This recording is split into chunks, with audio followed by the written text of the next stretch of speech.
नमस्कार। आज मैं फिर आपके सामने कई दिन के बाद उपस्थित हो रहा हूँ और मुझे पूर्ण विश्वास है कि आप सभी आज के इस कठिन समय में सब सुरक्षित होंगे और परमात्मा से मैं ये भी प्रार्थना करता हूँ कि आप बिल्कुल सुरक्षित रहें, ठीक रहें। लेकिन अपील भी करता हूँ कि जो कोरोना गाइडलाइंस हैं इनका आप पूर्णतः पालन करें। आज का मेरा विषय थोड़ा गंभीर है और हो सकता है ये मेरी वीडियो थोड़ी लंबी भी हो आज, पर मैं ज़रूर प्रार्थना करूँगा कि आप इसको ज़रूर देखें और अगर ठीक लगे आपको कि मेरी बातों में जो सच्चाई है तो ज़्यादा से ज़्यादा शेयर करें ताकि ये सारी बात लोगों तक पहुँच जाए। 1 साल पहले नगर निगम की मीटिंग में बिना सोचे समझे चंडीगढ़ में पानी के भाव 3 गुना तक बढ़ा दिए गए थे। उस वक्त भी कांग्रेस ने हाउस के अंदर विरोध किया था कि आप गलत कर रहे हैं, लेकिन क्योंकि कांग्रेस के सिर्फ 5 पार्षद हैं और उनके पास 20 हैं, तो वो हमारी आवाज़ वहाँ पे दब गई। और ये लोकतंत्र में होता है कि जिस पार्टी का बहुमत हो उसी के फैसले लागू होते हैं। लेकिन जब हमारी बात हाउस में नहीं सुनी गई तो हमने इस पे एक आंदोलन करने की ठान ली और वो आंदोलन हम पार्षदों के ख़िलाफ़ कर रहे थे।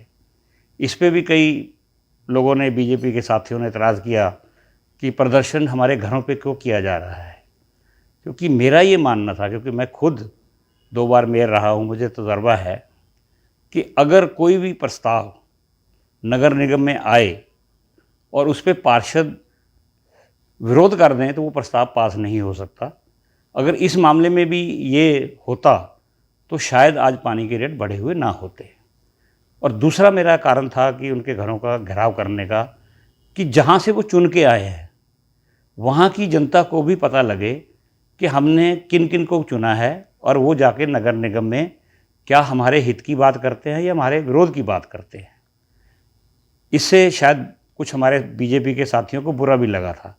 उन्होंने धमकियाँ भी मुझे भेजी कि हमारे घर आके दिखाओ, हम टांगे तोड़ देंगे, आओगे अपने पैरों पे, जाओगे एम्बुलेंस में, ऐसे शब्दों का भी इस्तेमाल किया। लेकिन इससे मैं डरने वाला नहीं था। हमने आंदोलन को बखूबी चलाया। उसके दबाव के कारण ही शायद श्री अरुण सूद जी ने सार्वजनिक तौर पर ये मान लिया कि ये पानी के रेट बढ़ाकर हमने गलती की है। उस दिन मैंने सोचा था कि शायद अब अरुण सूद जी या उनकी पार्टी इसमें कुछ करेगी, और मुझे थोड़ी सी तसल्ली हो गई थी उस दिन, जिस दिन मैंने ये देखा कि पार्टी के वरिष्ठतम नेता श्री संजय टंडन जी, श्री अरुण सूद जी और मेयर साहब, ये तीनों राजभवन में गए और वहाँ जाके इन्होंने कहा कि ये पानी के रेट कम कर दीजिए। बाहर आके इन्होंने प्रेस को भी कहा कि गवर्नर साहब ने हमारी बात मान ली है कि जब तक कोरोना है तब तक ये पानी के बढ़े हुए रेट लागू नहीं होंगे। हमने उसी इनके बयानों को आधार मानकर, विश्वास करके कांग्रेस ने अपना आंदोलन स्थगित कर दिया कि अगली हाउस मीटिंग तक हम देखेंगे, अगर ये नहीं हुआ तो फिर हम आगे की कार्रवाई करेंगे। लेकिन कल जो कुछ मीटिंग में जानकारी दी गई, मैं समझता हूँ कि जनता के साथ एक फिर बहुत बड़ा धोखा किया गया। कल साफ तौर पर कह दिया है वही बात कि हमने तो प्रस्ताव पास करके भेज दिया, अब एडमिनिस्ट्रेटर साहब जाने, ये उनकी मर्ज़ी है। तो 2 सवाल तो मेरे बनते हैं ना इनसे पूछने कि क्या एडमिनिस्ट्रेटर भारतीय जनता पार्टी का नहीं है? क्या केंद्र में भारतीय जनता पार्टी के गृह मंत्री नहीं है जिनका सीधा चंडीगढ़ पे नियंत्रण है? तो ये क्या भारतीय जनता पार्टी क्या दिखाना चाहती है लोगों को कि चंडीगढ़ की जनता सारे हिंदुस्तान से सबसे जागरूक जनता है, पढ़ी लिखी जनता है, वो लोकतांत्रिक संस्थाएं कैसे काम करती हैं वो भी जानती हैं। अब हमारे लिए 2 सवाल हैं। कोरोना चल रहा है, प्रशासन ने पाबंदियाँ लगा रखी हैं राजनीतिक गतिविधियों पे, और मैं खुद नहीं चाहता इस वक्त कि कोई बहुत बड़ा आंदोलन यहाँ पे खड़ा किया जाए।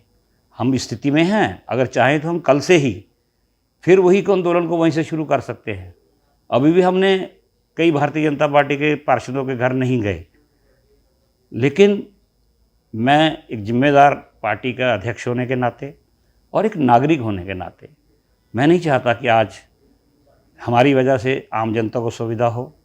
प्रशासन को जो तैयारियां कोरोना के काम में लगी हुई है उनका ध्यान हम बटाएं, उनको सुविधा दें, लेकिन क्या हमें चुप करके बैठ जाना चाहिए?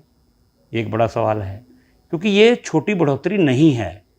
मैंने बहुत सी कारपोरेशनों के जानकारियाँ ली हैं, 3 गुना रेट शायद भारत के इतिहास में किसी भी प्रदेश की सरकार ने या नगर निगम ने नहीं बढ़ाए होंगे। एक वाजिब होता है कि आप 5% बढ़ा लीजिए, 10% ज़्यादा से ज़्यादा बढ़ा लीजिए।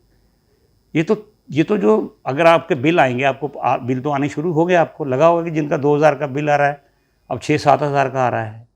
100 रुपये जिन गरीब आदमियों को फ्लैट का रेट जाता था उनको 600 रुपये जाना शुरू हो गया है। तो क्या करें आगे? क्या कोरोना की वजह से हम चुप करके बैठ जाएं? अब मैं इसलिए आपसे आज मिल रहा हूँ, बात कर रहा हूँ कि अब समय आ गया है कि इसको ये ना समझा जाए कि ये किसी पार्टी विशेष का आंदोलन है, ये जनता का हित की बात है। तो मैं प्रार्थना करना चाहता हूँ इस वीडियो के द्वारा सभी राजनीतिक पार्टियों से, जो सभी सामाजिक संस्थाएं हैं, रेजिडेंट वेलफेयर एसोसिएशंस हैं, कर्मचारी यूनियंस हैं, और भी जो लेबर क्लास के लोग हैं, क्योंकि सबसे ज़्यादा बार जो है इसको मिडिल क्लास पे पड़ी है। अब जो मध्यम मार्ग से हैं लोग उनको ज़्यादा फर्क नहीं पड़ता, कोई अमीर आदमी उसको 2 का 4 पड़ जाए, लेकिन जो चंडीगढ़ शहर है इसमें से 12 लाख की आबादी में से 10 लाख आबादी जो है वो मिडिल क्लास की है, और इतना बड़ा बिल देना किसी के बस में नहीं है। लोग त्राही त्राही कर रहे हैं। अब भारतीय जनता पार्टी शायद नशे के उसमें सत्ता के नशे में चूर है, वो सुनने के लिए तैयार नहीं। तो इसमें ये सबसे बड़ा हमारे पास हथियार है कि आप सब और मैं मिलकर इस मामले के विरोध में आवाज़ उठाएं।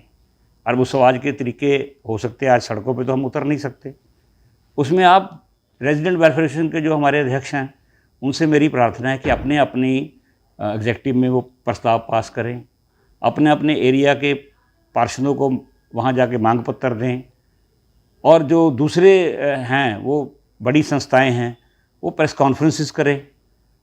आवाज़ जनता तक पहुंचनी चाहिए। अगर हो सके तो सिग्नेचर कैंपेन भी इस पर चलवाइए, ताकि उनको पता लगे कि चंडीगढ़ की जनता इसमें क्या चाहती है। क्योंकि इस बढ़ोतरी के कारण रेट कम नहीं हुए, 3% इस 1 अप्रैल से और बढ़ के आएंगे।